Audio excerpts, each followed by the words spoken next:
एक बार एक भिखारी अपने जीवन से परेशान हो चुका था, क्योंकि उसे अपने जीवन को चलाने के लिए भीख मांगना पड़ता था। उसे हर एक चीज़ के लिए भीख मांगना पड़ता था। इस बात को लेकर वह दुखी रहता था।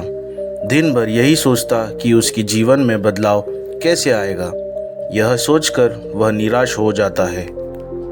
वह हर दिन देखता कि बहुत सारे लोग निराश होकर आंखों में आंसू लिए लोग और विभिन्न चिंताओं से परेशान लोग गौतम बुद्ध की तरफ जाते, और वापस लौटते समय वे लोग बहुत ही खुश होते थे। वह भिखारी ये नहीं समझ पा रहा था कि गौतम बुद्ध उनके साथ ऐसा क्या करते थे कि वे बेहद खुश हो जाते थे। वापस लौटते हुए लोगों के हाथों में ना तो ढेर सारे पैसे होते थे, ना ही सोने चांदी। तो फिर ऐसा क्या होता था कि लोग बुद्ध के पास से लौटते वक्त इतना खुश होते थे। यह सब सोचकर वह भिखारी ने भी निर्णय लिया कि वह भी महात्मा बुद्ध के पास जाएगा और देखेगा कि ऐसा वहाँ क्या हो रहा है कि दुखी लोग उनके पास जाकर खुश हो जाते हैं। वो बुद्ध से मिलने के लिए उनके पास चल पड़ा। जहाँ बुद्ध मौजूद थे वहाँ बहुत ही लंबी कतार लगी हुई थी। तो वह भिखारी भी कतार में लग गया। कतार में लगकर वह अपनी बारी का इंतज़ार करने लगा।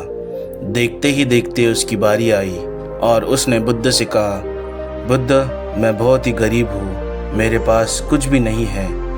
मुझे अपना जीवन चलाने के लिए भी दूसरों से भीख मांगनी पड़ती है। अब आप ही बताइए कि मैं अपने जीवन को कैसे बेहतर कर सकूँ। ये सब सुनकर बुद्ध ने कहा, तुम गरीब नहीं हो, तुम्हें ऐसा लगता है क्योंकि आज तक कभी तुमने किसी के लिए कुछ भी नहीं किया, ना ही तुमने कभी किसी को दान दिया, ना ही तुमने दूसरों के लिए कुछ किया। ये सब सुनकर भिखारी के मन में एक आशंका जाग उठी। अपनी आशंका को दूर करने के लिए भिखारी ने पूछा, मैं तो एक भिखारी हूँ, मैं लोगों को दान कैसे दे सकता हूँ और कैसे लोगों की सहायता कर सकता हूँ। मुझे तो खुद अपना जीवन चलाने के लिए दूसरों से मांगना पड़ता है। यह सब सुनने के बाद गौतम बुद्ध थोड़ी देर चुप रहे और फिर उसे बोले, तुम्हारे पास हाथ है जिससे तुम लोगों की सेवा में लगा सकते हो और दूसरों का भला कर सकते हो। इसके अलावा तुम्हारे पास मुंह है जिससे तुम लोगों से अच्छी अच्छी बातें कर सकते हो और दूसरों का हौसला बढ़ा सकते हो। यह सब करके भी तुम दूसरों की सहायता कर सकते हो। ज़रूरी नहीं कि दान सिर्फ पैसों से ही किया जाए। हम चाहे तो हमें शिक्षा का भी दान कर सकते हैं, चाहे तो अन्न का भी दान कर सकते हैं। ऊपर वाले ने अगर किसी को पूर्ण अच्छा शरीर दिया है तो वह गरीब नहीं है, वह बस दिमाग से गरीब है। उसे इस विचार से हटकर दूसरों की सेवा में लगाना चाहिए। बुद्ध की ये सब बातें सुन लेने के बाद वह भिखारी बहुत ही ज़्यादा खुश हो गया और उसका मन अब संतुष्ट था।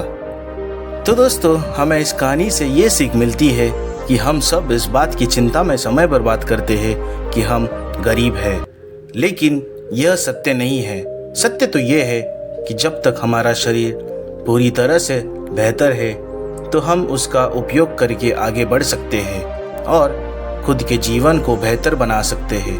अगर कोई व्यक्ति सिर्फ अपने गरीबी पर ध्यान दे और उसे बदलने की कोशिश ना करे तो वह मूर्ख है।